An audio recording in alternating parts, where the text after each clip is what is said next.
Alice was not a bit hurt, and she jumped up onto her feet in a moment.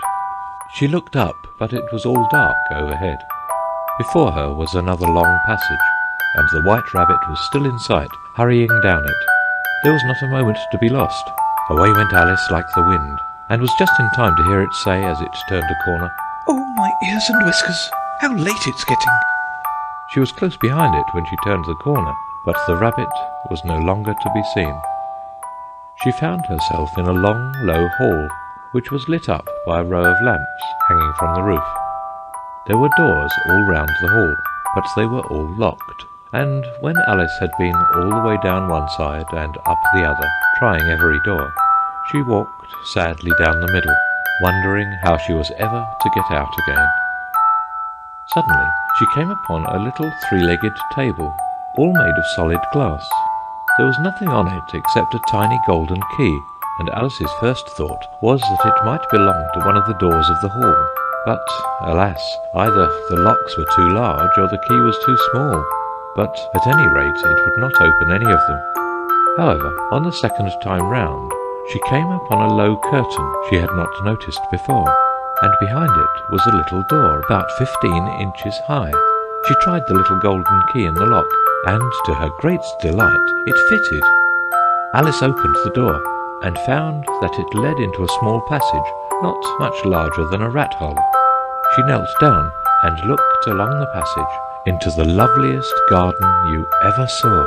How she longed to get out of that dark hall and wander about among those beds of bright flowers and those cool fountains. But she could not even get her head through the doorway. "And even if my head would go through," thought poor Alice, "it would be of very little use without my shoulders. Oh, how I wish I could shut up like a telescope. I think I could if I only knew how to begin." For you see, so many out-of-the-way things had happened lately that Alice had begun to think that very few things indeed were really impossible. There seemed to be no use in waiting by the little door, so she went back to the table, half hoping she might find another key on it, or at any rate a book of rules for shutting people up like telescopes. This time she found a little bottle on it. "Which certainly was not here before," said Alice, and round the neck of the bottle was a paper label with the words "Drink Me" beautifully printed on it in large letters. It was all very well to say "Drink me," but the wise little Alice was not going to do that in a hurry. "No, I'll look first," she said, "and see whether it's marked poison or not."